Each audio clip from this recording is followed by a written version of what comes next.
tolbe dahata betilin nalale mbali je kan mbali muy kan wodonko tolbe dahata le membe kering alengantilin nyulula nyuluna tamunela kambe dahan membe kering gafanyine nyama mbaliko ninyine belori galibana doya nyalbe dahata betilin nalale mbali je kan mbali muy kan wodonko tolbe dahata le membe kering alengantilin nyulula nyuluna tamunela kambe dahandi. Yaya Instant Services, the coolest and most awesome way to send and receive money worldwide. We're simple, swift, and secure. Send money in 3 simple steps. Select country, add receipt details, and remit the amount. Super fast and easy with unbeatable rates. Get funds deposited directly into your bank account in the Gambia with no third parties involved. Our coverage includes UK and Ireland, Europe, and all over Africa. Transfer money with any device and get an instant email or SMS notification. In fact, transfer money and have it received within minutes. Visit us at www.yaye.co.uk and get instant access to latest rates, free calculator, mobile top-up, track your transactions live wherever you may be, and so much more. Contact us today and revolutionize value for monetary transactions. Available now on the Apple App Store and Android Market.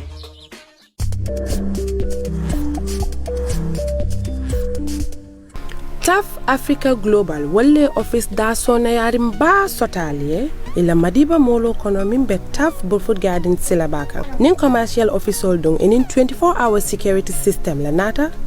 standby generator air condition conference room mi yalan ko ni la staff sul sala mitino sotoje ani fansum cash power ni atrebo office nyinin kam mi yalan ka warat ni atrebo office nyinin kam mi yalan ko pour mo lene taraje ta batala ni atrebo office nyinin kam mi yalan ka ni la doko be nyomoyla wotela nyiniro be dafa katun TAF Africa Global yanyin commercial officer le sotale la TAF madiba mall bumba kono mimbe Burfoot Garden silabaka na telephone bundal kumane ba memo 733-3363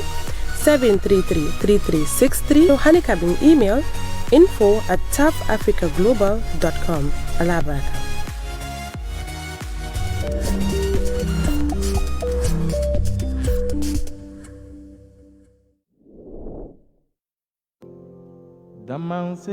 Damansena iti wili sino iko nyadi bulli sop extras li badingolu jakalo band bulli shop extras le nata mi yalon ko ifedali bulli shop number 1 balaje doron birkama police station o nyatile wala birkama sate kono inata le de iko fengo fenniatra sola jora ngolon ikabele wafi anin fengo fenniatra wole nin channel lu kata ikabele wafi ando mi eto la kodia ni nyunulu say to bulu fokabang eto fango la technician o le kata foya ye mume be fixali badingolo wallan kamone batu nyin kudi mala ando ate bulli shop extra ye fanal sotale le mini yalon ko ike charge ando ike dem fanan enila remote olu inate fanal sifa be sotale mini yalon ko fanan ike londele walle kela e manna da wole ko adoptalu anin sola boxor mini yalon ko bolsi sabale katalila walla bolsi nani ye table stanal sotale le do monde malu anin wara mambalu water dispenser stabilizer bolso mini alon ke charge haniya kurango fa ite buka kalamuta moto battery lo mini alon ko original long asifa wo sifa anin original solar battery lo anin remote battery lo kata fo la electrical iron pour do ko lalo bari manna da wole ko nyim bo hol machine anin nyin television on mimbe jamane kuto kono flat screen anin smart tv e kanyimbe sotalele andu yela antenne fanan sotalele anin satellite disco lo nyul bele beya asifa wo sifa wala badi ngolo bulli shop extras wolle nata kan dahande na electrical wire kulto na solar anin na channel to wala nil lafta kuma koyo moyla nyimbeto alinge kumande telephone to 918 0355 7370931 walla 3902720 bulli shop extra walla nata ka extra lafan na kuwol kan walla jarama buy Damansena Congo damanda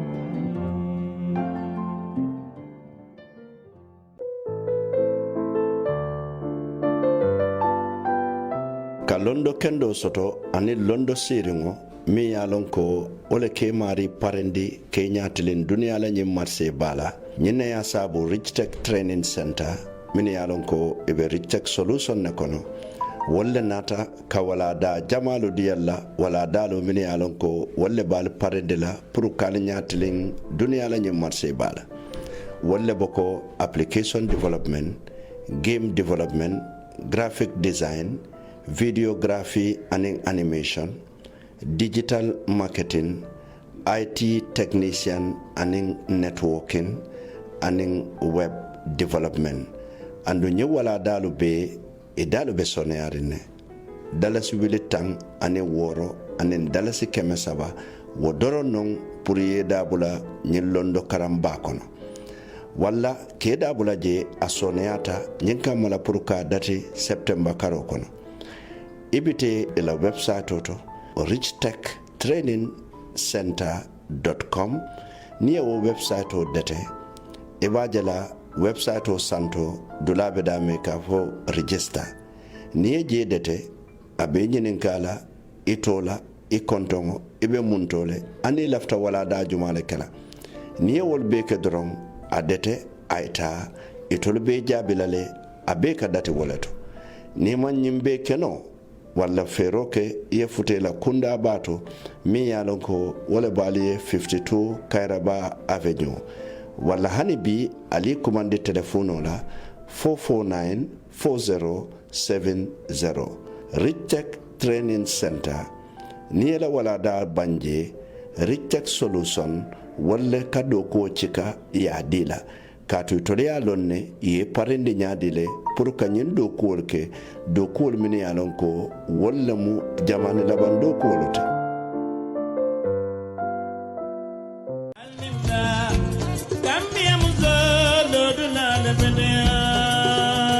Rahma Gambia Limited mudjula bundaleti men yalon ko ikamma domoro ni joramme sangol safaro to Gambia jang Gambia dingol fangol leñin safari bundalondi pour anyon Gambia dingol ye walatin Rahma Gambia be kunyon tango ke kam yalon ko monene maka jammuk ka kilo talulu American rice boto wafale mamani meseng mani dima ka wafal madala si wuli kilindorong manombe yalon ka diata atabo sono yata tombondiri tije isa domo no nyawa nyama atela jata kende ya toro la buk mani mesen dima ye kilo tan saba mani boto ndu fanan sotali yenne min boto nale fo Thailand wo boto mo dala si kemelulu dala si talul doraneti Rahma be wafir ke kan litar lul tulbi dongol fanan nele quality vegetable cooking oil tul foro tulo me yalon ka nena buka sino e ko wafali ye dala si keme saba dala si mo ani lulu doranel Al Rahma Gambia Limited ko tanyo ya telefono do 3996969 waran 20100712 Rahma Gambia Limited ka domorol natali ye domorol men yalon ko alsi sanno domorol men yalon ko beteyata alla jata kende yalto itala toro la muk aliye do ma nyawnyang kabira tulu lembang fo mani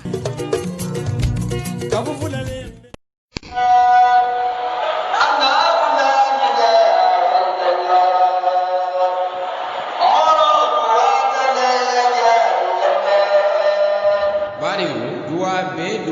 bare alsa lon ko duwa jaabi morolo be kerin woto adon ali ya lon ne fanan ko duwa man ko kula nemme ya lon ko haajole be bu kulloto walante banketo isula da duwa alsa nyaatli memma duran wala keda alhaji Muhammad Lamin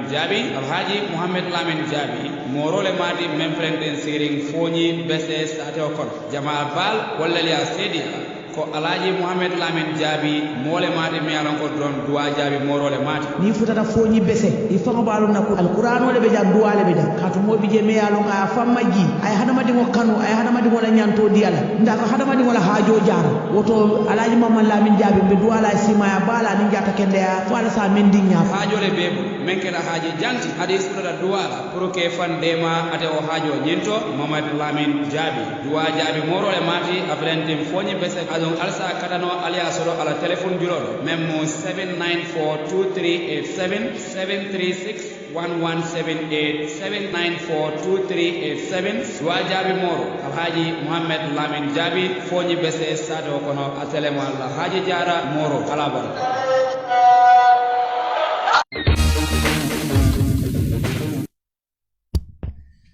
assalamu alaikum bari jiberalu assalamu alaikum bari lamoy lalu banko kan anin banko e bantala mobe dawoda ngal be konton altol nal konton senola kal bismillah na programme kono kate ke bi membe kering niale yintol yasirin janton al salon ko pa modu CEO abulo muta baba ko wala nan tol kana si ran genjon la jang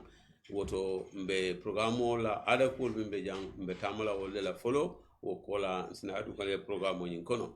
wala na ada ko minti wala bismillahir rahmanir rahim kafuro allah subhanahu wa ta'ala tola mbe ala danna fonsa kum fanin alhamdulillah rabbil alamin fananna woto man saba man sakalanko mba adanila ase tanka setanola adin setana kukelu mba ate ala danna kotake ase tankandi nengola masibola mba danila ase tanka kata anin kata toluma mba danila gambia banko fo ala safa kairola fo kaira ba ala soda maka banko kanjang mbata Allah subhanahu wa ta'ala danna nyin sasa ba nka memmoy mimu coronati mimu fanna bela a duniya be de wondi ala le man soti mi yalon ko atel se jongol tankano wala oto mbate ala danna ngam bulola e mba danna wala fasen tankanyin kuran wala abe min la fana safara wuli kan amon futa min ma fan akana futandi wolima wala min tambita fana na sawante furelu mbe ala danne yamfo anin kafarola fo ala se idundi jannatul firdaus kono woto mbe hansambe tentena ka ala dani ate mansa ba mansa kallanko sama monto kairo be manso men bulu fo ala se samala kairo aso jindala jon kan hansam bata allah subhanahu wa ta'ala danna e molla ko la min yalon ko ila tani namantre fon bulu nka wo fo wat nin ko tani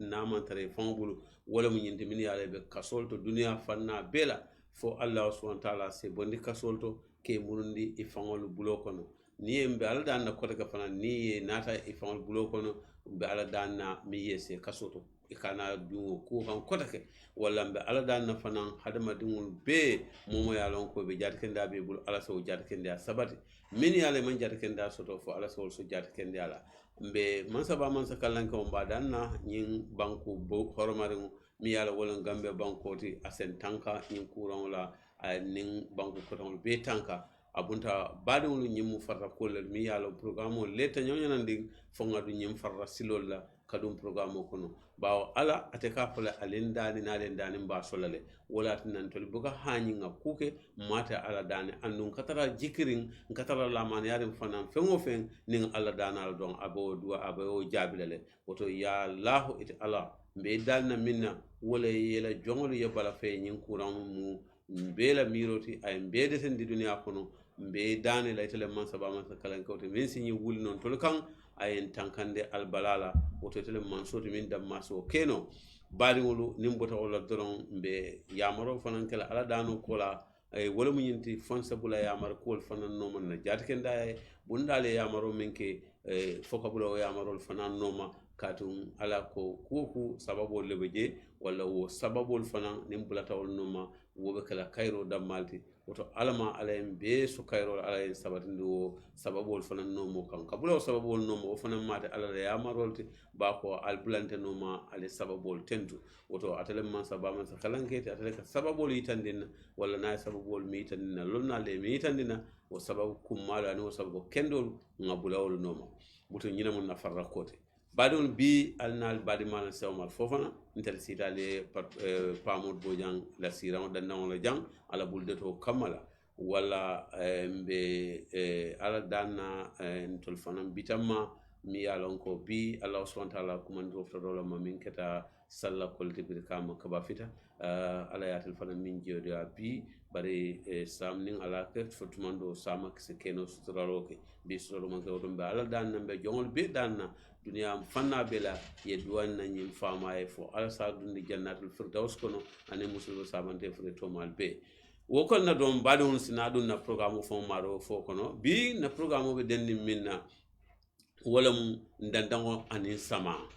bawo ni ya jibe dannon la ko ka kole ya kuti hanni sama man tara kerin bar ni ya jibe fanan samala wato wo fanan nin dannon la kole ya kul ni nakta nyola ka kole ya bale sambanan kan bawo min ka wala mu nyankol ka siya ni ngatara nyankol be siyarin wo nyankol kono monto fana na kafuje ni monto kafta wo nyankol ma min ka kedoron wole mu ka kuran wole ka siya wo nyankol ni wo monto nyin kono e bayela ni wo nyankol ni monto be na danawol koto ni kuran wo dunta wo kono doron aba kalanye mantura balati wala tan ko sama anin danawol la ko bimbe ka kala wala la nin danawol la ko be ka kala han samante aga mantura kul soto baken danawol la badin samana do ka fende mi yala ko asa lafa aya yirwandi wokatu wo kono lamu e nkanyin kimfengol soto je mi yala ko kumandi susulal wo susulal fanan ka sababoti ka courant do simma mi yala ko wole malaria ti walla dandawol ni samani ye bula nyokono amu kulati mi yala hakiltu basi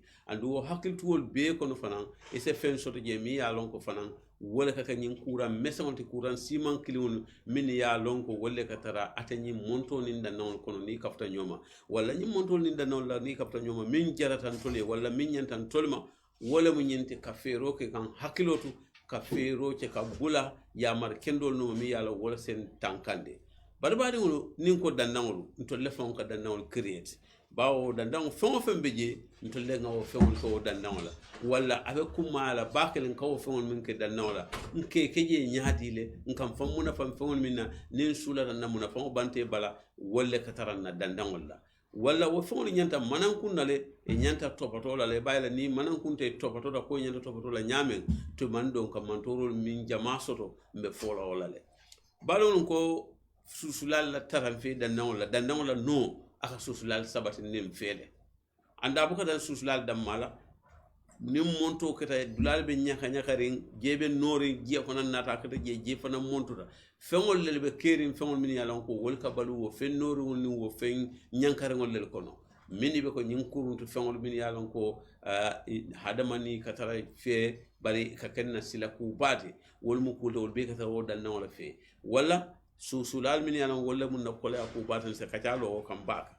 bawo be ngakalam ta ko malaria ya marol kaka min na malaria jama malaria sababu mu susulalde walla ni susulal kuna on dunta min mu kajeti aka kole ya baldundi aka na economic male aka taranna dannon la aka na balwo fana man aka fego mi wakatu mi yako aka economic ma wala mu nyenti ni sasa tol min yalla wala ka nyinindiro ke ni wala man jata ken da so katu malaria le muta woto e baaje la ka min nyina nyindir fo ta sotola ni nyindir fo man solo don wala mu bulu soto bulo nyin o be mankala le saji ni mo mankala don asa kole ya ko samman na balwo kono wokono fanan ninga tara jata ken ya bali ya man soto na dannon ko to kata ku ita nyanta ka tamande ibu ka tamande no katu mun yatinna jatole man kende ya anno jatola kende ya bali ya woka fi jamala ni amoy development nyaato ta COC ntol kam be hame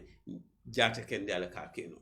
bari nga kalamta ko dinkira senero jato se kende ya bal dinkira min man senea jatol be kende ala nyaadile abe ko yara baagi ni jaatul man kenya nka ko yirwa fu kufo ali ngo be semendi wota kenola walla ngamna nyimu wajibol tin tolun minika noli bonni na dannola ka landi dandandola ba itela dinkra senendila e kata yeta fay dola dinkra to yeta e jenonde for example ninga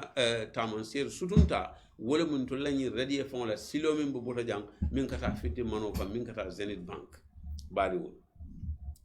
molle ke la dinkral seneyande yo botol sikanan kabrin syndical tole mansula minila kabran khaba tolinam aduta tolinam abanana tolinam fengo feng mi yalon ko tol mansula le dan nawla e kanyim fengo le kika yenani silo ka kidele katu ko silo nyim mandoku silo nyim bemu dinko ni jeti atinna motol yesingo tala motol buko borge wokono mol fanan ka yuku ne kana ka dunol fayem badu wite min kadu yuku kana duno e kana no bondi ibe damento munan ne matu je ibe damento bari ka yuku e kana ka fa damento bari wona sume fangola ban ninga tare itele la dula boto walla natri itele sula ko bo dulato walla natri itele katani wo dilala itele fla ka je walla alinga kairo min kanu fonwe ngaw kanu mole ni kairo kayra kanu fonwe yo kanu mole doron ibayina be talala bawon muhammad sallallahu alaihi wasallam ka mun na kawon lalala wato ka foko iko hadama dumula liman ya ta simmala fa kairo min ngani ya fangoy ayo ngani ya mole wala ni taka fembo ni la dinkrato kata fa mole la dinkrato wala mu ital liman ya man timma kat ye kairo min ngani ya fangoy mo ngani o mole kata fa damento wala badi wulu nyimmu kulati momo e fango kuno ye mira kungola ye mira kende ke ye ko sume fangola nkay no min sikanna dannawola nkata fay molla dandawola fonyi mu kulati min benta bang ya mira ni mo nyim fango sikana nata fay intele dandawola mbo ko jela nyaati ale nga fang konti bo yanni ben konti bola andu yalon konti bo mu by force le dia ko yala moti ni me konti bo dunya kono alkiyame be konti bolalde wala ñin ndirobe minna min be ke du ñin tafal kolso ñim feŋol sikela dingrade ko mu wafiru la die fenta mambang yena fay mu la dingrade e kay ko min kafu ñonga mune yalla ne foy ba do mo la ba e ma wolonde wala ni be feŋo fen kela woto o yen kala fen betolti ite fanga lon ko nañin kaba beti ñatale nañin talo beti ñatale nañin foka jayo beti ñatale nañin banano beti ñatale ntam famuna fannola ñin sike minti don wolen ka fay badi wo fay fa iman na dula hame iman na dula ngania fo mo la sila bakan al finti nan don badi won kay min foden momo e tay singola yefuta en dinkan ya jube boto sifa o sifa fengo nori sifa o sifa abebe fayre mo la sila bakan andi ko momi ye mantora fengo bondi mole silo kan ala ka barajo le ke wala momo e mantora fengo ke mole silo kan e mira bang ala nyanta mene kele wala junube jaw mi yalon ko ni ala mi ma ko yata kafarra katu ye mole tora al ni ala yam fate ni mol ma yam fe abe ko yale bulu bak wala ngamira bade woni nyimbe kala daji ko tay ya balati tuma lamin ne be la dula senendla yo no sikayeta ya fay dulatu nyimma nyana kala hanitli kando kon la nyimma nyana kala surtout sama kon badi ngulu fengo fe yalon ko ite muna fangala le ma sayela muna fango banta balla katu ko muneketa atti nyata le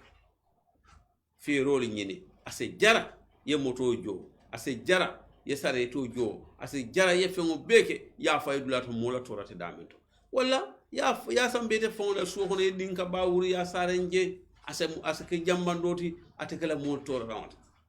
bar kabin hakun ko yadi sare tel yadi pusu sare tel fanan al halo mi yalan ko mol fanan kake muna alinga sila na dunya la nga sila al kiyamal bata yaje dala e ko ma jibe mune nyim bata sita ite mu sarati baylati e ko en ko be nyim fudo dile la nyamolo mu yinti safa ni be jila ite ni weta fo ite ita dulato dame yal momeje ite ya faje tetan to la madina sallallahu to jibe nemmi ye birkamalo madina sallallahu to ala komala ni aje ka fa sallallahu to salolo beje o koma fara wulumba lo beje nyim fara wulumba jelle ka lo inte monto na sate ba ko nanyolu e ka manul sene yindi grad barali nyin dingra jibe nyin sare tielu men yale mal liman ya katu ko momin liman yata ata kayro ngani la fon ya min ngani moliye e kanyin sare to tay nyim fon bulani nyin kono e taw fara wulumba kono momeji damen yo nyim fudu bal tay e fayje ye nyim fennoron tay e fayyin din grad badul jena waydu wo fengol kan hadama dum lela kordal be siri wo dinkrato hadama dum lela baludal bo dinkrato hadama dum lela tambidal mo dinkrati ite sarete ti yo fonka tammi nin jelela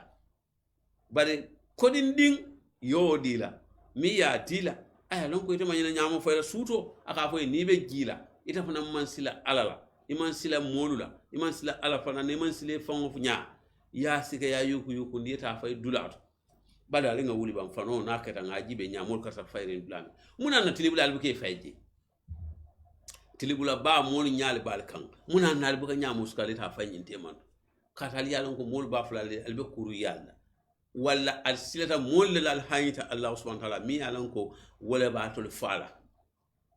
wol be te mutala efa wol be courant la le kan wol be fongo be wol be fuare yalla le kay ka bor fuare amina mi yete nyin ko di nuta kadu nyimbali to kuno eta fay mol la silo kan ala min si o harje o sabatin de atel sa dila isilata molu nyala isilata mol dala iman sile dala man sol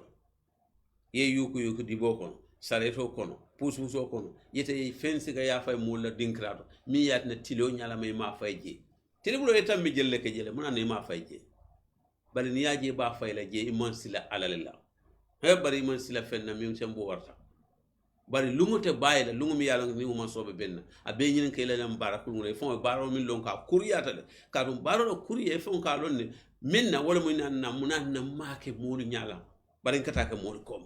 wallahi ina mo kuriyati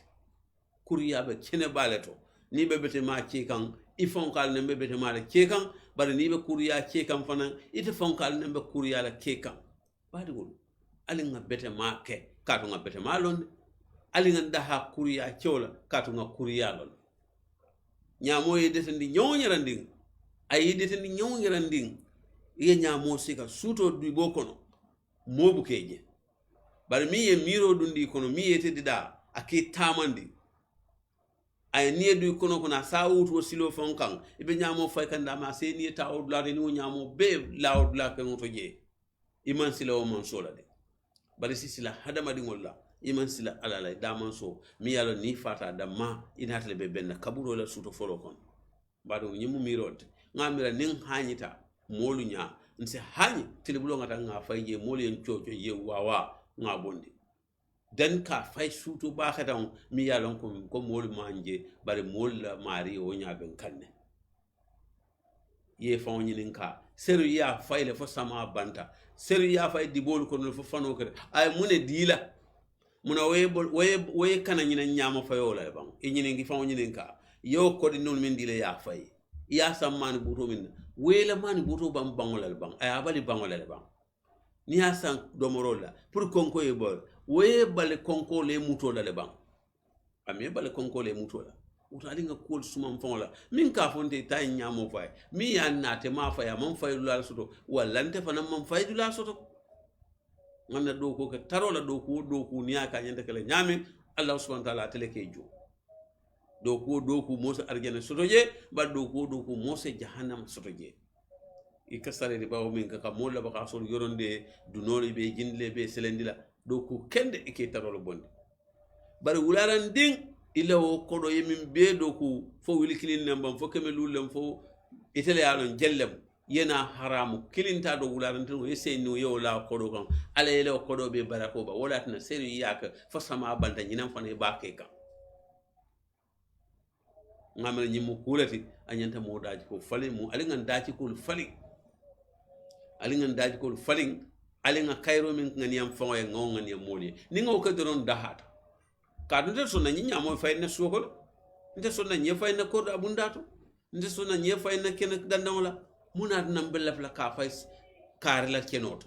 munat nam belaf lo ni nyama ko mbo min be wuro kan mon min yalan ko le martan tol ni na nyamola wala mona ere kan sulun kolde nanata diam la ngada dawla ko fo mawol to fata possible la no do ku kolen ale wala tamol bulal kale ba kala wala ni do ku kolen nyini mol buli ko ba kala iki pare do ku kolen wala kamma isa ala jo mol ye jo la kodola joro wo seddo ya ala be jo la mimbe siala bari ite bula mol no me ko al do ku di namba kala do ku kolen mol do ku kolen ske ya dila bari ma keno ima foi man sonna kala foi ma keno le ba ni atre ma keno muna ne ma keno ka to mi ya ne man sonna kala muna ne man sonna kala badu wala doko ye bulala ni tele ko ba kala ke kana doko pa mur ka tla wado wada ko doko wala ka doko la jo doko tibu ka doko la jo duniya kono badu doko fon ka mura doko la nyin jo anu de lata nyin kumola ali nga doko ka bawon to le ko ba kala ali ngake ni te min kele yewo bula ko to kala bari fon ko kula mba kala anu doko le wakili yewo doko ka doko be jolal mebi duniya wala alkiyambar jorote bayla wala nga do ko ndo la ko mbakala bari mo la nyamol ye detendi dulal beto nyamo ye detendi dulal beto area council ena jibe jumal le kany nyamol ko area council jumal le mo nyamo ko walt ni san min yalon ko iman chat ken ya soto fang ikana do ko ka fang mi yalan ko tele o sila jat ken ya tinya ko tak mo dan tan yebulay moto ba ko non bi imbe tambi kan kaba fita ngam moto baaje lori nje kansula moto ba mol nim boto mine be sarsila ngani mo ngani nyamo jube ngani mo ya selli nyin kan alhamdulillah bi ngaji la tay glofo ciabun abuloto mala o bondi damin alal fantanka aw ka buloto aboy nyama tollon tala be kelaje nyillel mun nado ku lalti nem man nyinu makoy mbe jumalal makoy la no dan ro ko na programme to jang ko nyama ko lal min ka nyama ko jang ila jodo yata iman jati ken dia soro ila do ko kono iman fensote ke fam protect min ka ke buloto wala ka ke singoto madama de maro nyini harma de bulu mol men se de maro ken nali ya ke aliya samana home fm jang aliya di pamul la kal dal al kala ma ko dul dal nyame abenyin glofol ni nyin samutol dila nyin kansulun kollal min yala ko le ka nyama ko ata dila nyaton ka kilina bura ba dila nyama ko lal fongol la afongol ba talale tema ya ke sungol ni buloto ni nungol to pour ye tanka kura on nyin be do ko la min ko leata bari nga boto nga environment no fana soto jane national environment NEA min yala wolle martan na dandangol la ye kon fonk mandi ko tolle martan to la dandangol ha ntolla fana na mo la do ko kaw ko ata ba ni yaje ite do ko ke kule keta wala ne taka do ko ngo ñun manke do ko manke office ko do ko tide office ko do ko be jele batala bantala do ko siata office ko do ko min yalon ko wole marta NIA atondi national environment na min yalon ko office of birkama jam ali al tamali mofula singola bang ali ta fo nyamo ko fayda me ka fo dame tambana mun salkulol bal bulle mutol bal bulu ali jele ali halo jibe nyamol ka fayna wo faro ko no fo say ka juruma sila balakan kasa kunda sila bakan ntollel ko marsa na dal nangola ko yamira min nyanta topato la office ko no way topato bal min nyanta topato la banta ali nga finti ngana do kol noma isaji ngana do kol keno a nyanta kala nyame nim mom bula na do kol noma tane do kol kala wala minister mumbe nga wala sika ngalo ni nyim dun krato mi yalla wala martan to la environment wala ndeysaan anno anata ke moti mi yalon ko amari nyanta keta mola mi yalon ko a fongo nyanta environment no nyi lonnale ka to ngalon ne funding kending annu santon kolam munata na woman dan nawla kole a wonyin dan nko amanka yir tuto dam matani yir wutol ni yir lo wala mun dan nawla femfe yalon ko wala mun to la dan nawla kodi ite ministre ite man raw dan nawla kola yanta ka kumbaro boro ko wati bal ni ke bal man tar do kola ya min mini be office ndiwol ko office balu ni wol man tar do kola office ndiwol be do ko kala no nyaadi abe kola yala bakale wala dukare alin wakili kanjo kodo minna ikanna motol min sang katun eni minister nga motol sang adigala pura ay marawo do ko wala nga moto kendo sang adigala nka essential chaeje murta ne moto tinyata to le ka deda nka jo fenne mbukan to jo minna wala do ko bal soto aman ke tele nyi nyata wala nan kejo wala man ke tele 40 ke tele jo wala kata itele ala itele harje nyim place wala bi wala mole be lori mimbe bat kom place o place akumata nyonyaranding place o nyi mole be bat kom ka tete sita mole noto wota lonko mole kana si noto e nyala walle ko wala momu ile watindum min nyi nyata ke weke dan no mu kole aku balte nyim banko kam to nya ka manage ka wesni manage aman sonia barin tulla banko ka kole ya bata gan katun isafa do ko la min yanda ka kala nka min ko rasul mi bukake so ni ma ke do ko te bannola inene te tambile dula to yesuntu ko manage je ye national environment na motra yaaje ko nyin suntu ko mo nyina tata ndin krato katun nyim din kram din kralte mi yalo ko aba moltora ni ngatara national environment fond bi do ko fonkela han bo service o nyamo min ka kaje inin kansul nyante bulu lan ko kaje ko mo nyina kelaje na ba kelaje fanan keso le nyanda tata je mol ka ko keso kono nin moto nata o keso sika bal kajur mo dulata be tolin be pocho je mo be ka tambijel nyimmu da nawla ko ya kod da nawla ko ya ko fulanya be futala mimma wolen alinga na silol jube yalo ni ko dan nawla dun grafon to le silol bebe kuntun ding altayaliyata birka ni ka dunam birka ma kono ka bonan cembuje din ka ba katan o yolo sim birka ma lawo sila ba katan o kanje jawelo balaje din ka ba baɗi ngol emergency luwo kata sinta luwolum o ñanta sare nal namon sare bar wollo kun kuna ñanta kelale bar kabini sama boyta o katan o bodulato mote ku kelade foni moto lampolu lota ñoo ñaka moto e fay wodin krato mo ka sarata je woluni krimba so kle bodin ko sare fondol benna do ko kelate ne baɗi mo ñendin ka bakata ngara ni fura je kijol fon kay fara silo tema fana manke silo la non fu sila ba tema mi yalon ko nyabila kar mo teje min nyabu kaji surtout mon min yalon ko wolle fon edin ko nyi singe wodin ka sifal moso kuntu moso sin silo kan tilo e boy ma sare wo samo e ma sare loku e ma sare fo kare aman sare din ka babe sa to tema mana ba tema fo moto ka jengi ni lumina moto le lampolo nyokan suto moto tie jolonta o kono wolun nalbe ndin ko sarna wata masibo kita fontol be kana do ko munyalale nin ti nyaaro ko do ko lambe na do ko kala teta kunjur jol sonor kunjur silo kam fana o dinka sifala be siri mo daga jumal kan to la silol be wurdin ko la te ke tuje mol mi marta nyinda fo nyina nyanta kala bam iti nyanta do ko min kala mol ye jo ala ye jo e ka do ko nyi mankindi ntol ke jonna kodola bare ala la joro fana be sira be bat kom bawo ala anen halama de manka kelinte ala ka ala ko wala ni hakka anyima abe jola nyima la ni aka jawma be larin jabe batla o jawma fana be sotla la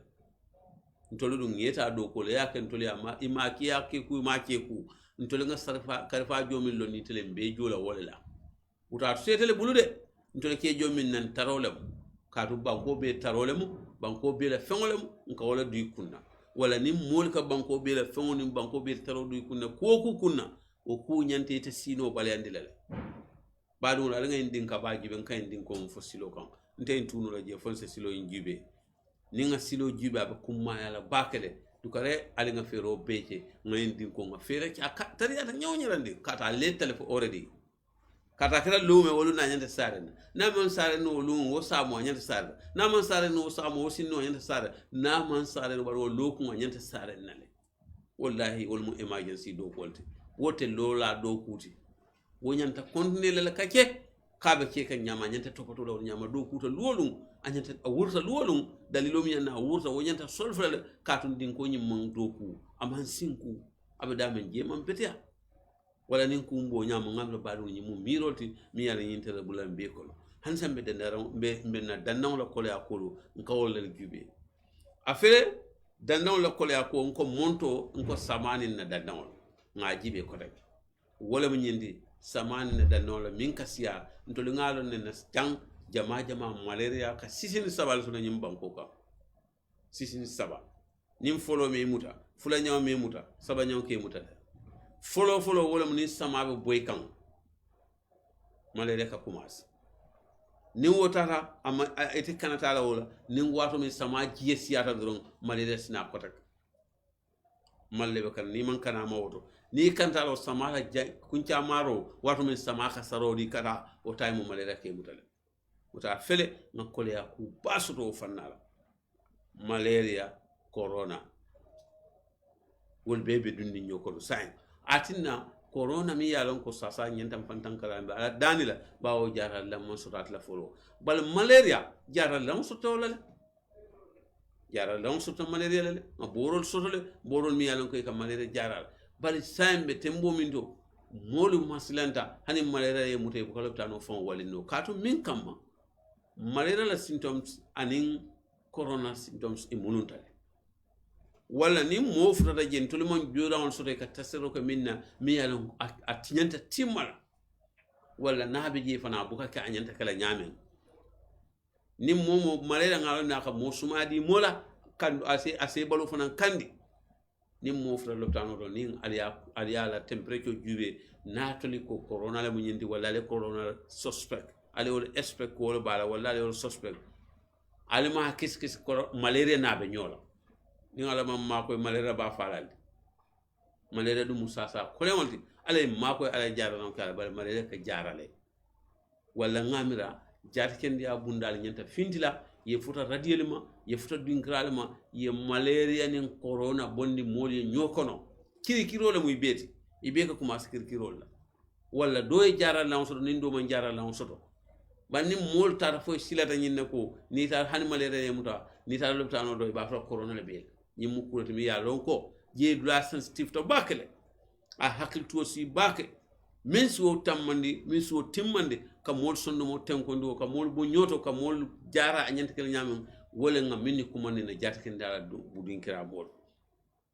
nyin jatken dala din gram mol nyim mu do ku balati mi yalan kar nyanta fintla atariyata nyamen ngalon ko malaria sisino lo kono afele corona fana bel dunia kono wala ninga tara mawuli ngalom mo flasi wala ngantaria malaria si mol fa after ngache ko corona le wo fa amuk hakil tuwalti de malaria ka mo jelle muta say mi ya lon ko ibukata lo tanu alal haklo dum min ya malaria ya long jang sanji kono mani sama be ci ka malaria ka sembo sodo mur ka siyalo tanu to nyame al ha kompia anin nyinan abe nyaadi de woto mo hakil tuwalti andum mote o hakil tenko dila molla mi ya lon ka tambitan na jatken da dun kira molla wala si mol hakilo tenkondi wala si mol sensitize wala si mol kalamtandi wala si jara rol bo mol nyokoto min si jara no wole jara o kuma tal ni wonta bore kasila dum kasida o malaria lo na momuta ni ma tiri ima jara ko nyanta jara la nyame ni alami ma ko e aka hada madi faal wala ata ka jara nole woto ngame nyi nyanta kala kulati mi yalon ka nyanta jarkenda bunda ngal sasuola le tariya nyama le fintale du radio to ale kodol bondi ale programme ke ka mol sensitive ka mol fahamundi ka malaria ni corona bondi nyol mole nyokoto ni wonde alla mo jamal be silen so kono mi yalon ko malaria be le bu ka hanyi kata loptalo nyimu kulo mi yalon ko fonse hakil bulando kala ba on to lakka kanala ka mol hakilo bulande kola mi yalon ko le kere surtout bi ngan nakka lo min kan wole malaria anin na dandango anin sama monto nakaka tumbo ko wato bi wala nyimu ko dem yanan ko bi nga wala ken nakati be bin kala don ngalon mina na telephone silo la dalta ka nyamen don sa nimbe kankula sun kala je nimbo do kankula sun don sina telephone o yelale nale don kacanyin kono mi yalan ko bi wala mo dandango anin sama bawo sama be kerin da non be kerin ngalo no ko kola ko menge nsaf te kine sono do ngata na sot commercial break la ni mbot na njedon e sajen se muru non ma telephone odi mol Yaya Instant Services, the coolest and most awesome way to send and receive money worldwide. We're simple, swift, and secure. Send money in 3 simple steps. Select country, add receipt details, and remit the amount. Super fast and easy with unbeatable rates. Get funds deposited directly into your bank account in the Gambia with no third parties involved. Our coverage includes UK and Ireland, Europe, and all over Africa. Transfer money with any device and get an instant email or SMS notification. In fact, transfer money and have it received within minutes. Visit us at www.yaye.co.uk and get instant access to latest rates, free calculator, mobile top-up, track your transactions live wherever you may be, and so much more. Contact us today and revolutionize value for monetary transactions. Available now on the Apple App Store and Android Market.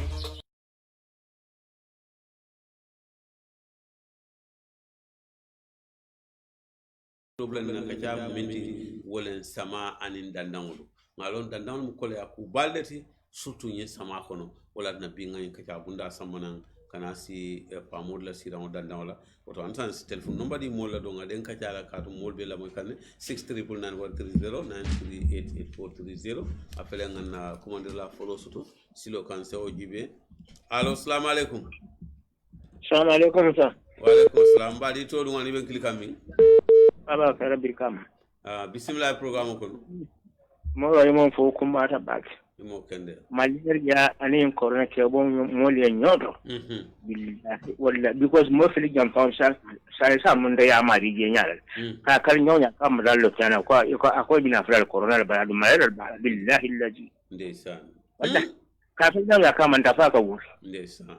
illa yani mum fo billahi wallahi tolla yeto nyal fa nyande o mo le nyon ndeysaan abaraka baraka alma ndema do bunda to ngofonta allo assalamu alaikum allo assalamu alaikum allo assalamu alaikum wa alaikum salam mbadi bismillah to do ngani ben klikam min intelamo alaji buba sed busumbala nema bismillah alaji buba sed bismillah programme ko no iko kuma fo dawo mo kuma kende baleti mo kende nyama fa dandan la ko manta o bundala bar ko mi jararo tanko bundali hade je ma yadlama billahi la jamul be kullam akuma tabakele alhamdulillah Tadi han pero nae so kabirin sanju wulutin ko ma han pero nae so ikachila la pur kata leptano han lan se to nae na maneta leptano to ne se bi sa ko corona Allahu akbar ne aji be kabirin san keno ko man to Quran mil be ka mol mta kambia ba ko kan dan biwo Quran kinti dole kuntu silo kam kuma pokam allo assalamu alaikum mbadi to no ni be ko ila di tala ko ma borje lam birkam borje de birkam okay bismillah bori lep mo me ye de fo ye kuma kebe kendo lol alhamdulillah abiya do ko man di doctor le e faranya nda jejelal ye kuro mo le nyor Murang mo bebe keri nyanda bon la nyoto ba kana tin ko abe kana ko corona golam tonya murang mo bebe malaria be jela haplos be kuran jamal be man ya lamba asa be keri golam tonya yo ni nyanda ustero ka nyumbunda la ba ka je bo mo le nyor tonya golam tonya ta baraka baraka allo assalamu alaikum allo Sema naam jumalam ike kuma ni nyomi tori madu lamin bismillah programme ko no yalla ñi mobe sera kuma ci wala ka tonya ika ji xana tare malaria am muta ibu ka xanta ano ni da ka fo ni ko corona lam kamera wo be kila nyaadi sai to lenyan da kila ko ya fundi ya fara ni moli wala mutonya mol salon ko munebe kere nyimmo be santan do kol kala bi be bay tan ko nyimma lere wala bankunka adum de ngal malere be bankunka wo mutonya okay sai na ta ni tara le brano ya na fu ko corona lam kana wo nyaadi wo kolatal de wo kolata bakale so mbeto la mbe jeyla baraka ngamira be kumala bakale fana c'est fintina na diaspora fana do be jengo fana kika allo assalamu alaikum waleykum salam Sheikh Omar nge kontom bake ntolo lamin konate bismillah programme kono ila programme be kumarim bake very londo warta bake no be karanke noma alhamdulillah Sheikh Omar ntolla banko wado ni mire bake ntella ko poke balo fa ibuka understand fonto la do kulalu fo wol fan yela do ko lonne bang fo ma lom ko understand because munat na yo munat na benyo fo kan e kuma fo jamiyan ka kuma ta bake kansulo ya long munebe caring because muneketa moto tara do ko la silo kan impo wosi se ko edin ko sinje e manje area ni ma kodin ima sansan pour nin kamala mol kana boje fen kana boje se ko shuto e kaje men fote wallahi that is like a trap waiting for a serious accident to happen so nyande mo nekelo nyande ko ni ma sala no wada nyande sansan na le pour nin kamala moli si tanka borno dami accident ni ko lu mi ko as serious mol nyos boje mol si barama wol pour wol kanake bare bi ite kaje men fojam bi ni awji billahi mo kunara kyoto isaje sina utumole be propodila but right now accident is waiting to happen something me ko very serious is about to happen la ñu foro kamala alma ala ko bare janta ko pekele yow ye sarin sai e je sansan o ye reflector kije pour ni kamala motol salon ko sutol isalon ko kule bi je minan ko e manyana ka takije e manyana ka kana de la auzu billahi note accident bal bi na kila wallahi e da kan sulol katar lol ni si falle la kay ko molla ñu minan ko ñent e be kere committee kono mol ñan il mol nan ñol ci tank no ñaadi e la property ci tank no ñaadi le titano traffic flow no ñaadi abe ñumpe bari era ka zulu mantar do ko la ila mun na mino mun ñu neena ma ni ko ya wata baki ñama fawle bebe kere te ñama fawle menon ko cafe flight tipping abe mo era ka zulu do ko la ti e ñanda ka lo kaje ko ci fal sokno e be mol la data del la njuru kan because ñimbe no menon ko e mantra amanaj kan yimbe no wala kamru na akan sasa di molla akan environment na dulalta ke pollute ba ñu muksuri very serious adu banko de nya ka sembo so la pour kata luatu fang ke kan era ka zo ke sanam ke samane ka fo janta min be min nyanta min kele make kan na mo jo e meke ko ke adu ba toraka kono le janta ke dem banko de nyanta ka alamu kata scott i ku ko de banko mo buje bara yela be la nyanta exercise kan baraka baki Mr. Konate, thank you so much. Baraka baki wala na coordinator ti Lamin Konate do fana be jansu ngota. Allo, assalamu alaikum. Wotata 6399130 938840 do fere ngota. Allo, assalamu alaikum. Mbadi to no ani be klika mi. Fudi mane kasa kunda. Nyancho bismillah programme kono. Yekuma kilimpo mo fayo adu tambela ina fa moto tambela la chiloka wala mtonya nyanta fere kala ya jube se nyamo fa no nyami chilo nyabe tambela ina ke chilo nyi mutala mo le difule je sungon o de sa ko mol di stop bakal wala mtonya du mone baraka baka fodi baraka baka baraka baka do fana fere ngaw jibe allo assalamu alaikum Walaikum salam wa rahmatullahi wa barakatuh. Mbadi todo ani ben kilika mi?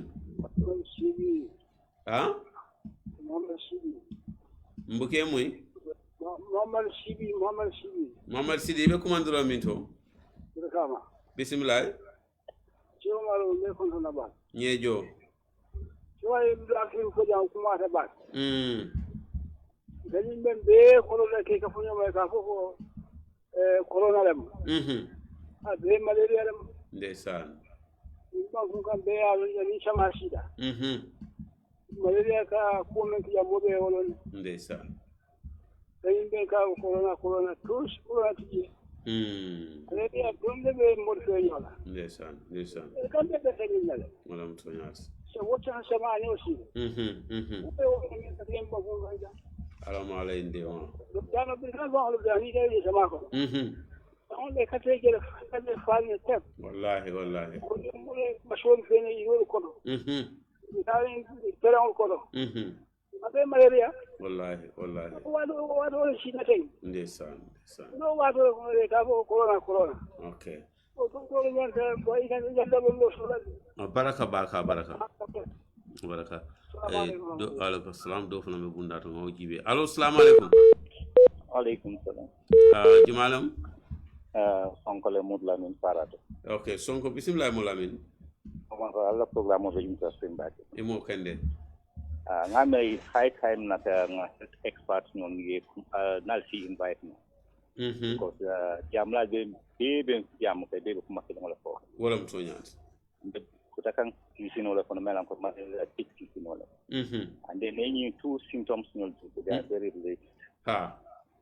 Mol mako because non te mol be in fear about corona. So do start before corona.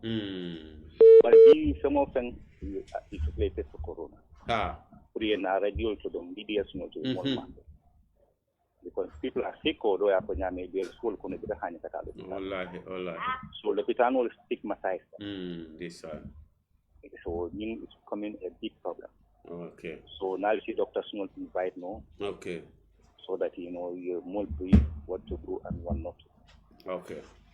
abaraka ba kan badin abaraka do fana be bunda to mo fana jibe allo assalamu alaikum allo wala benya be yande jumalam ndolon kemo kaso malo gasama bismillah programme ko kemo yo programme be diare mbake no alhamdulillah be min be fo ka wolam to nyati walilla fa ko man dinne fo bismillah okay nyim problème be na kansulo la because niaji be no mi tata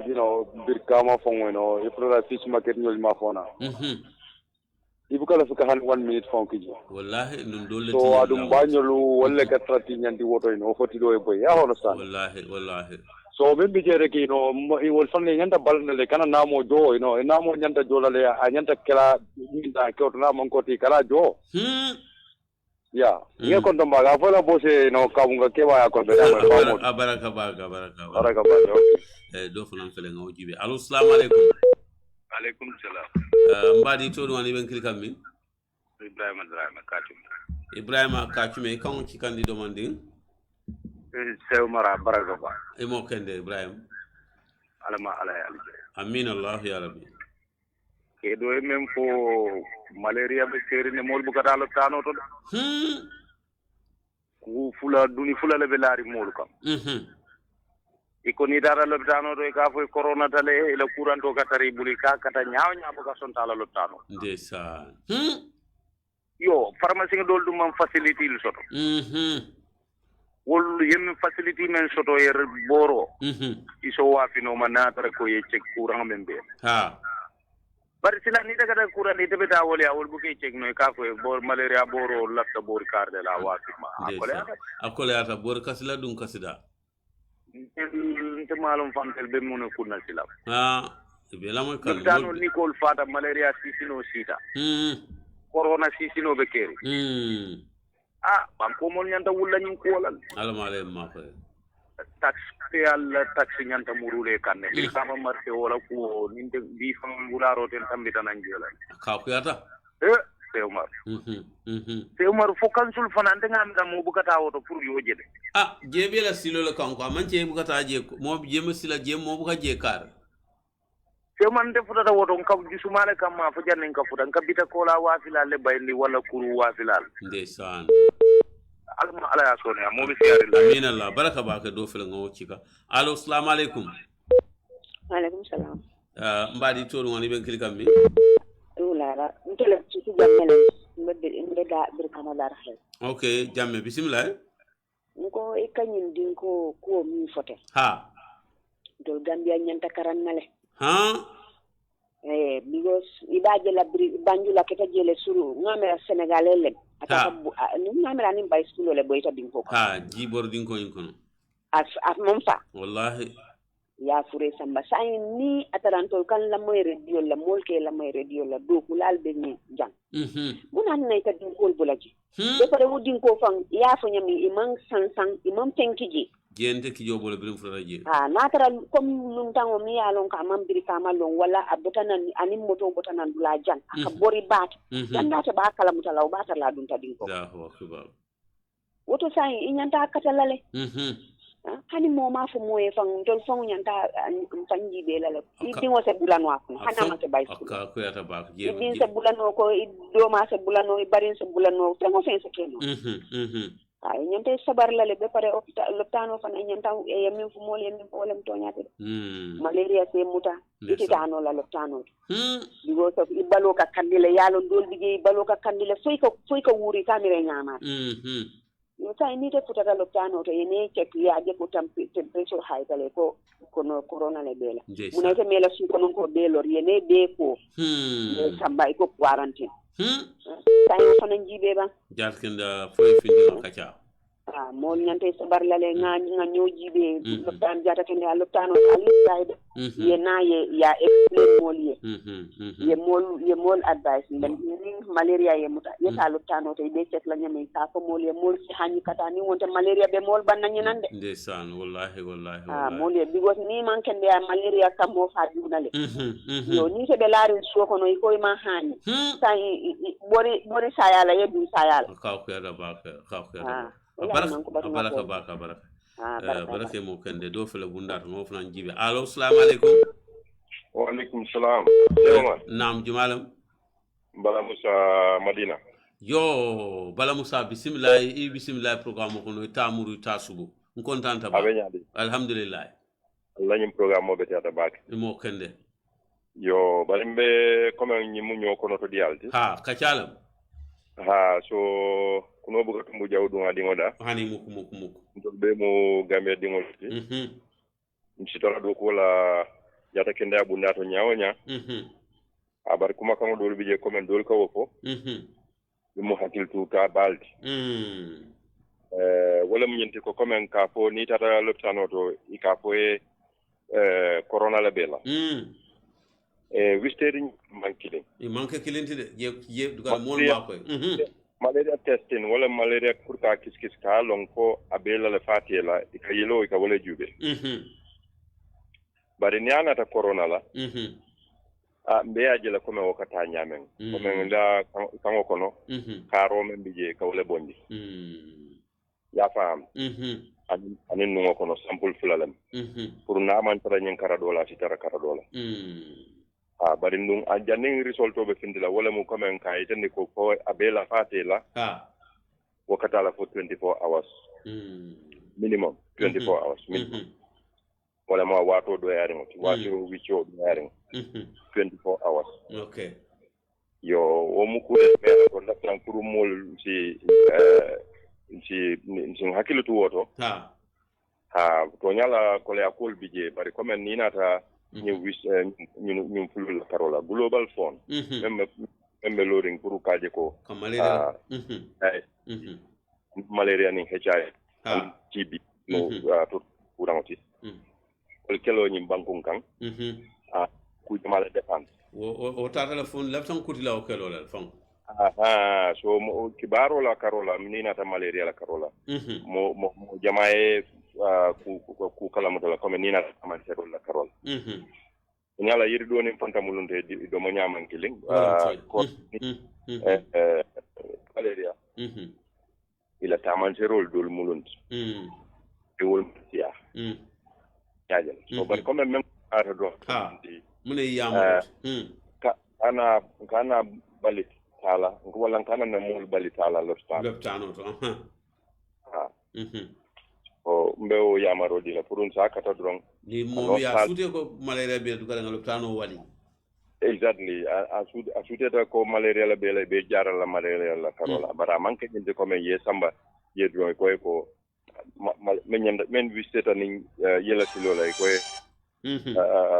corona la bela o buka wo na manan kilo tan ko gambe banko o buka ke abuka pilang okay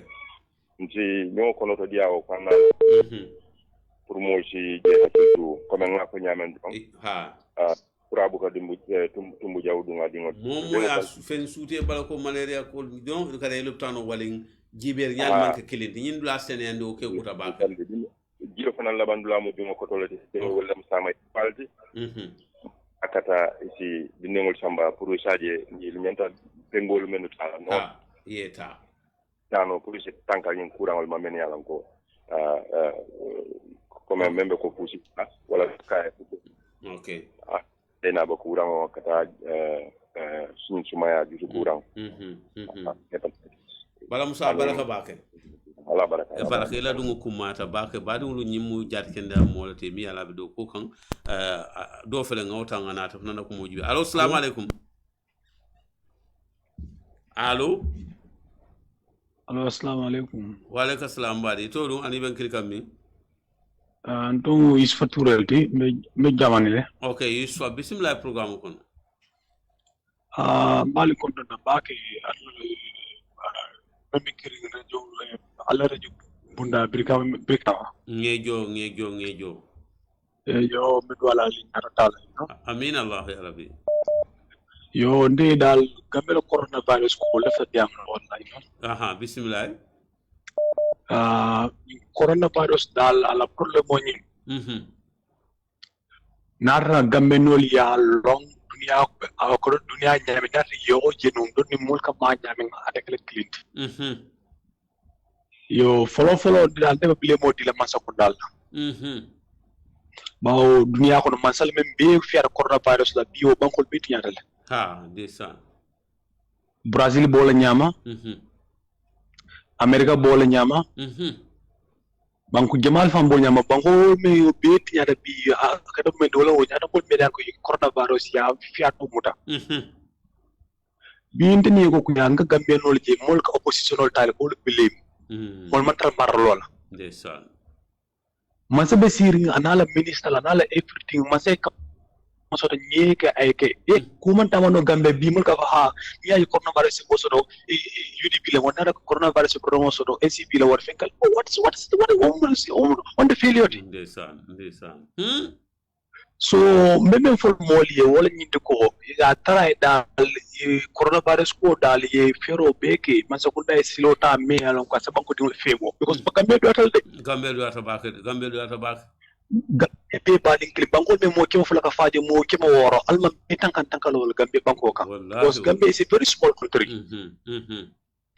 aji min kunun ko nyol mo nani mo sawa fa na da wuro min ko tene do mo be wurla ha andum parlement mo men ko sabo len ko dimo mol ka docteur dabul nyaming sa ka siawol nyam Allahu akbar because Italy if you have like 100 patient or 10,000 patient you have only 500 doctors sa imna mo bekala wato control no so the more patients are coming they more can because doctor cannot attend all impossible so man sekunda yela chuni falling podo me ko ya do mo problem tije because if dunia found understand no la how can you eat $4 billion in 4 months or 2 months mo found la no la wala on te possible but sa ko ba da ya fini sa ba ko de ma mo le finti on mun tela dia moti da ha akumata ba baraka ala baraka bagan kontan dal ko la dal korno ko dal ala ko ni fenkal because banko ni na nyarota nyami mo ko keno jata kinda be keno jata kinda ani o manke nyarota ku taye billahi tan jata kinda ta kering a fenna to wok la Europe ni Africa manke kelinda furu nyonya findin kata mulu bulu jata ba sama so wanda mo men sama ta paso so manda ka fa musu bat nana ika fo mare siso kona bisile mintole okay abaraka baken be konta nan kala ta moti baraka mo kende ngaje ngatentu bak yalla ko na technicien no na ba nyim bonni ñe jang o saje allo assalamu alaykum allo assalamu alaykum wa alaykum salam bismillah ewa naam Sewar fanya mbala mo. Yo be mol be kontona. Nka bi atodo Allah kacal ka kumaya barbi kaca fanan kumaya pake. Nte do man de ngomel lafta fala nana tan komi dandan dulato komi senea bundala. Wolem nyinti ko mol nyanna men fana understand na wolem nyinti ko I janni be malekum ma fala nyaadile janni iko mone kurto mal fankanto kurto mone buka fara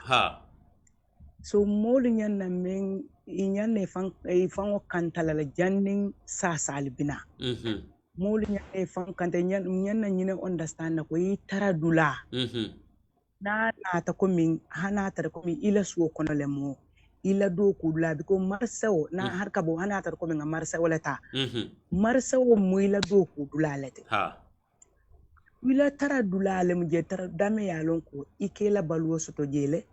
bar ni ma motaku maybe anila jata asela ase to eman to la jata kende asa man tora molu nyana me wona sa wala mi la do kula to nyamalo inta ngamira komin nin kombe ko be bulala man sakunda bulu ntenga amira iben nimisandilale manana ko iben nimisandilale because ninna mo bulate me famma koy itolle be ta sala ni tol sa sata ni tala mo sa sata foita mari tata sa sa yekuto o mari fata masakunda bono de wala mtonyas itele bonota so mo fana nyanna tele fana ke famma ko ila do ku lela itara dula ifana je muto je to pato ban ma fo mo na sawo to pato ma fo area council to nya area council la do ko nyanna kala nyamin abe bukata nyama bari molu fa do kula fa ne je fanan to pato ban do mandi do ko ke dame ka wafiro ke dame to ye chali jele bondi bang ye duta fatale bondi bang ye mune fem fata bondi bang iba siro black lo ya fe ngota ya bonje sai ni susula ni sero ni fenkolo wole na taradu na kono mune meta tora bale wallahi sonta ngani ni yanna wala understand ifango fanam fe ye fan kandandi wodula saje ala maro kamar ala sine tanka maybe susula sasa la wo sasa kote fana no bata ye fana nyin coronavirus fana ta ko memem fala mole wala minti ko komin atodun komin ngamen fo nyin do la karola fankanta ku nin ka nin konka mansakunda mbanyin ko sambal nin politiko a karola ko di se umar billahi intala fo wallahi gambian sa turtumbo Allahu because politician no nyin kura ngo manna wala ka foko kar nyin politique kar leto kar be nyin politique kar leto hani ko nyin ma mole long ama mole long so kura ngite ngamre ye memfo mole so ifa ma ko bang dina jani bita bor so ngai fam ma ko sila suwol kon ifande ma ye ku ita sake no yake puri se fantan kano nyame ye fani na ka fo baro manyinke ni ta sakura woni yeta muta ayete fa waita dimba mo faji baby baro mo kala muta fantan gambian ko ngam fam ma ko anu nganye muta ko mi kurango nyimbe kerinne to nyala mu amanche ko ma man soto andu mol min yala be kadiya mun tebe mo be dan la wala ngam fonyo ka kumol fo min yala ko amanta mo ma ko ila nyin sasa to ha teta bor sul min teta fenka min ni ka o ka se ma ko o batnal mo te fam protect la nyin kurango la kadola anu kurango mo kuran jam palati wala mu to nya moy la moli e fam protect ye fam ma ko jannin kurango lema alla le fango kanta ba jani kurang be fatala ma ko nim kurang mo nim jawya ba ka jawya to ba ka le so nte fanan ko be wala fula ngam fango ma ko ngam fang kanta ngam fan tanka yanti be fan jara le fan tanka jano wato kurang nim be mutalawo baraka ba ka sani ba baraka ba baraka ta kala baraka ba ka alla ma ya ta ba baraka ngatin to ba ka ngaje bari wulu buton sila ngamira be kumandala kilnita la sokono ngafa nga kumfa wala allo assalamu alaikum alaikum salam bismillah jumalem Ibrahima Ndiaye Brikama Nyambay Ibrahima bismillah tele mun na kumandir la bon faydo to programme o tata sain ala barakal be do ko men ala male al do e mo kende bar men kum mayat nana benda alma modo la kawando fe lume yi jama ngoli yele ay kuma kilifo den bella la ta gambia ngol songo fele alma mo ko wolin to nimbe jama ta ko la fe ya mar kilne di la gambia ngol kumuni imalong iman sko me long ako asoso nyanta kanyam dulala sol wala muso nyas ako kuma kanu me yake malon ila londo man jam faje ako ni ba so solo woto nyanta kanyam sol wala muso nyas bari kolla kilindul ta kabirin ta benji ndiro men na lefta luna ala ka kolla na ka wolef ni sasa fulo la taman sero la man kilin bar ni ke lota jane ko malaria be momorne ne ko corona le no gambe ko na tamu ya ta men ngali mane adam malika ko ala ben tankala to ko man ne be jote ala ko ni malaria man nyanta ta lo tanu wala man nyanta jote ya min dia mota ko banko lu men man sakunda le men futulun tay le ni corona la ti nyaro keje man sakundal damante banku tuluntala banku molu nimmans ay je kasaral do hansa wole be gambian ko wala mutonyas nimmodi amuta ako malaria dan mali be kere ni mol sakate ko corona de tous baru woli ila taman serum iko corona na tare ba tesla ka ka mun tro wati mu wannan nane ni ba tesla docteur o ben foja malarial parasite ni e yelo ta mondo bata mun tro wati kilin fole ko malarial parasite le mun wol mun kilin de wol man nyoje de parce que la nim mu be lori wodi hamata telephone radio to alkol na nyer radio bu dunia be la ka moy imari si kuma fo men si mol filinde nyanta ke kula auto baket yalo mol be ni la miro le mbel lafri momo e miro menti yewo fo wo fo kono e baaje la wolbe hanyindi la e maaje jatkende am monata ninga tara woman nyindi am sifal mangi mol mela opinion kafu nyoma abe ko ala ba wolbe mol bulol ko ni la mol ko malaria bela ibe sida so kono bare fo mu se kumo nyimma isaji jatkende am mo findina ko ndi ko non ñunu man kilindi mol nyanta finde ta so kono yo nyinna wodi amu betiata bake yo minnata bondi mole nyota be nyame okay par ko min almamo le kuma kan ke bol wol kan wala mo soñata aso so nyanta ta nyandu asol wala mo soñata baraka ba alama ade be tanga alama ale amin allah ya rabbi ba hormo bi amu man de an hatanga kaspoje do mol hako dalla kasimam fo kwatale mu la skola to ba allo assalamu alaykum allo jumalam wa yo sego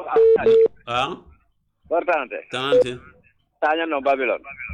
Bismillah Sanya. Yo. Ni sasa alhamdulillah alma alen so kairo laje. Amin Allah ya rabbi. Na audio do lamti. Mun lafta politique ko sambala jeto. So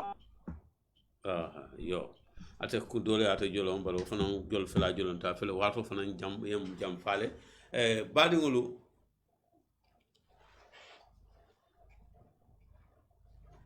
badil la moy lalu nga telephone lal jayi nge tento barke momo dunta anmin man dunge be jayi a be tata na tam ngol ka min nga bori nga piti bebe kun kana nyinol la min yalon ko be diamu ta jang ngani mu minti wala mu ka gambia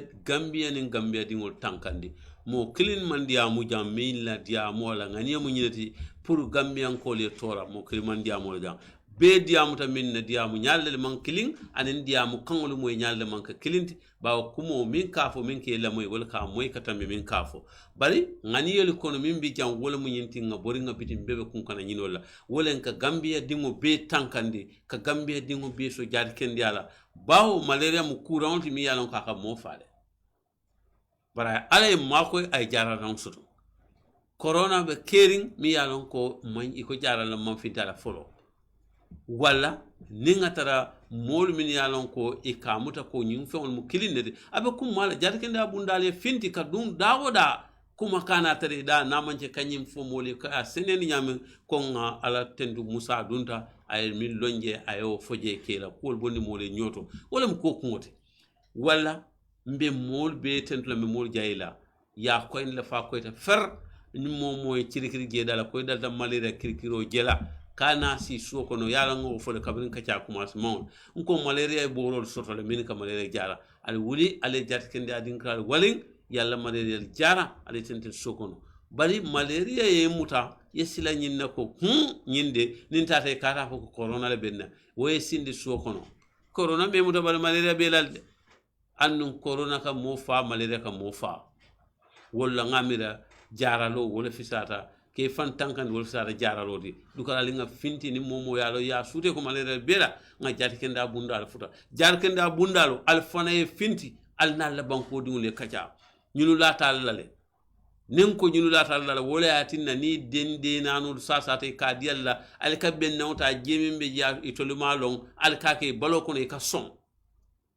ike fangol sambe ke famal ni balti ke sambe ke lande al koto al ka ben nawta al ka jemin ke je malong bari latal lale lanna baliyate jad gambian kol nin jad kende bale mol tema lanna baliyate je nafta ka je koyndi momi yalon ko na kuranta wala fa ma sasata abama sasata fonsa abama sika aya samba loptano do ni lefta ka penku ate fon ka docteur mako ya bama muta fay bambang ya penku e kam min ke jate malo tele yalon wala telale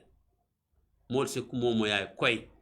mol ka ka wolu moy karatantang la wala ya moy faye yiga mira ko iba jahsana mol bulle lanna baliyate mol nin jara kende a mol tema en banko kan ba nim mol be so kono ye malaria mutako nim malaria be nante talop tanu kaltu ko iko balakando kiri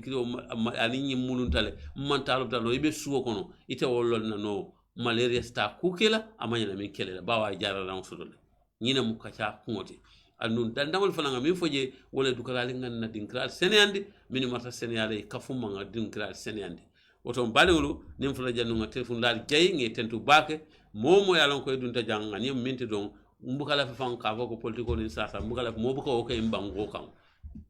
man la fola ka o fo mo bebe jarke na mo moy nyamo politiko e jatol be kendare min be la rawte me ko tujele ibu ko la carte fo ni ga karu carte fo la sasa to bukata carte fo kende mal le kata carte fo la woto kana o mira sifal dundi woto nim fula janga mol jayi nga mol tentu ba ko min dunda ngana technicien o jayi min kete samsini bo janta atlem bula masimuto atlem muta membe keri masimuto jang mi muta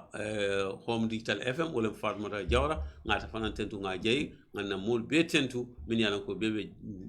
do ko kono janka kafunyoma kaje ko do ko tanyal ngana dapo fanan tentu min kata bitam bolonti nga tentu ba nga jayi woto lamoy labe dawda nal bari ma bi se on fo fanan ter sita pa mol la sira on dal la jang woto ngal jayi ngal tentu kuma mandia ni nga fem fo mi manyana fala don ngal hako dani wala ni nga kuma fo min nyanta fala don Allah subhanahu wa ta'ala tentu atele mbula wala woto ngal tentu ngal jayi ala baraka baka fo wato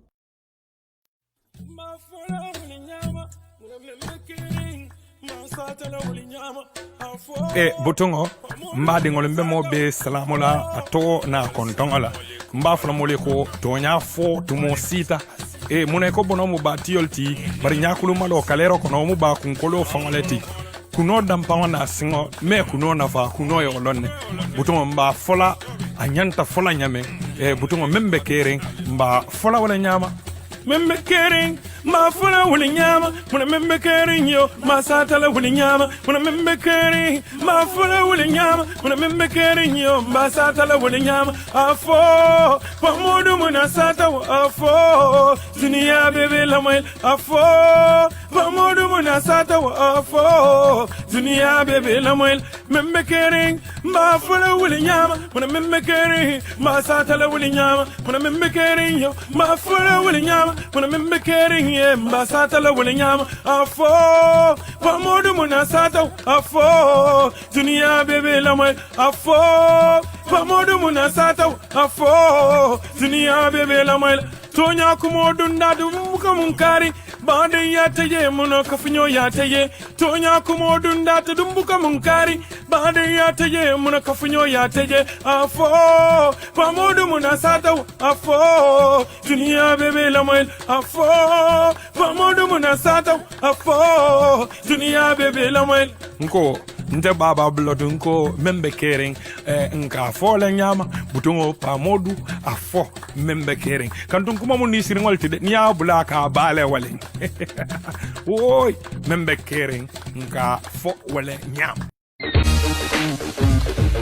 Yaya Instant Services, the coolest and most awesome way to send and receive money worldwide. We're simple, swift, and secure. Send money in 3 simple steps. Select country, add receipt details, and remit the amount. Super fast and easy with unbeatably unbeatable rates. Get funds deposited directly into your bank account in the Gambia with no third parties involved. Our coverage includes UK and Ireland, Europe, and all over Africa. Transfer money with any device and get an instant email or SMS notification. In fact, transfer money and have it received within minutes. Visit us at www.yaye.co.uk and get instant access to latest rates, free calculator, mobile top-up, track your transactions live wherever you may be, and so much more. Contact us today and revolutionize value for monetary transactions. Available now on the Apple App Store and Android Market.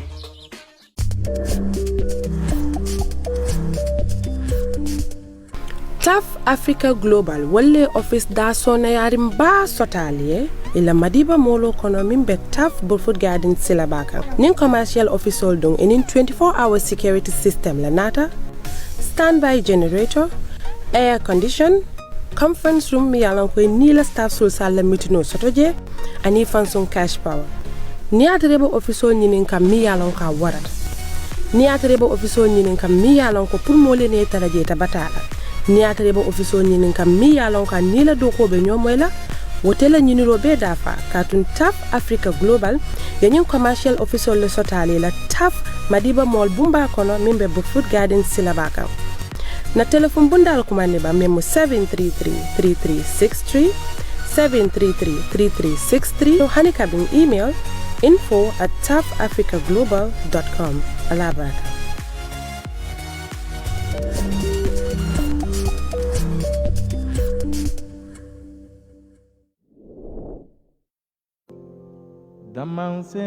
Damansena iti wili sino iko nyadi bulli sop extras le badingolu jakalo band bulli shop extras le nata mi yalon ko ifedali bulli shop number 1 balaje dorong birkama police station o nyatile wala birkama sate kono inata le de iko fengo fenniatra sola jora ngolong ikabele wafi anim fengo fenniatra wole nin channel lu kata ikabele wafi ando mi eto la kodia nie nyunulu sai to bulu fokabang eto fango la technician ole kata foya ye mume be fixali badingol wallan kamone batu nyin kudi mala ando ate bulli shop extra ye fanal sotale le mini yalon ko ike charge ando ike dem fanan enila remote lu inate fanal sifa be sotale mini yalon ko fanan ike londele walle kela e manada wole ko adoptalu anin sola box or mini yalon ko bolsi sabale katela walla bolsi nani ye table stanal sotale le domonde malu anin waramambalu water dispenser stabilizer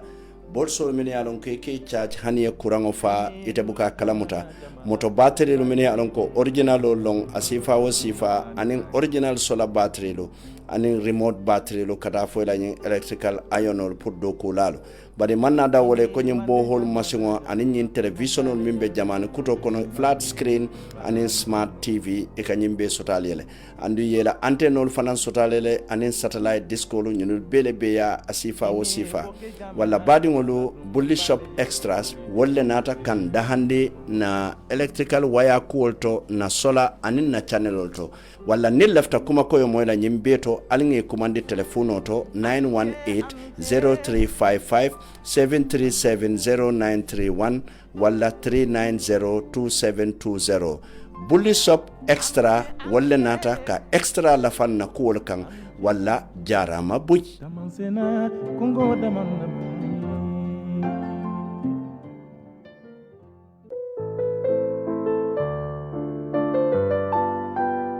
ka londo kendo soto ani londo siringo mi yalon ko ole ke mari parendi ke nyatilin dunia la nyim marse bala nyina ya sabu Rich Tech Training Center min yalon ko ebe Rich Tech solution ne kono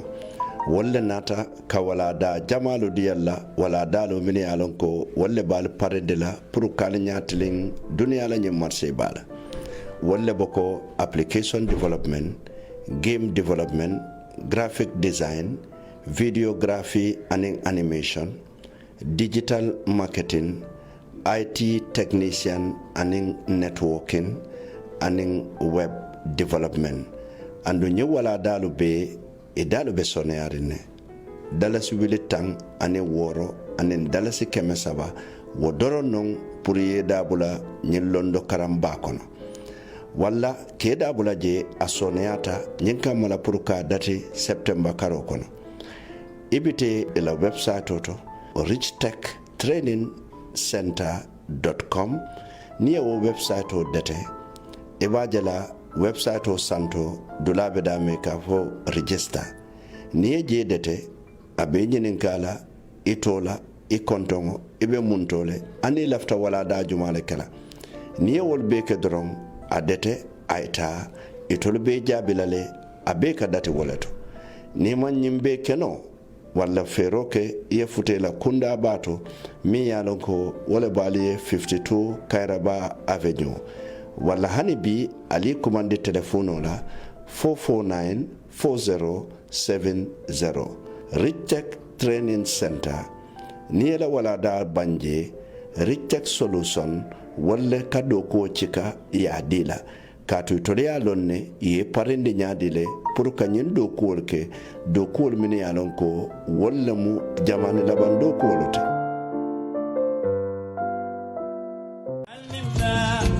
Gambi Rahma Gambia Limited mujula bundaleti men yalon ko ikamma domoro ni joramme sangol safaro to Gambia jang Gambia dingol fangol leñin safari bundalondi pour anyon Gambia dingol ye wala tinna Rahma Gambia be ku nyon tango ke kam men yalon ko monena maka jammuk ka kilo talulu American rice boto wafale mamani meseng mani dima ka wafal madala si wuli kilindoro manombe yalon ka diata atabo sono yata tombondiri tije isa domo no nyawa nyama atela jata kende ya toro la muk mani mesen dima ye kilo tan saba mani boto nung fanan sotali yenne men boto nale fo Thailand wo boto mo dala si kemelulu dala si talul doranete Rahma be wasir ke kan litar lul tulubi dongol fanan nele quality vegetable cooking oil tul foro tulo me yalon ka nena buka sino e ko wafali ye dala si keme saba dala si mo ani lulu doranel Al Rahma Gambia Limited ko tanyo ya telefono do 3996969 waran 20100712 Rahma Gambia Limited ka domorol natali ye domorol men yalon ko alsi sanno domorol men yalon ko beteyata alla jata kende yalto italo toro la muk aliye do ma nyawnyang kabira tululem bang fo mani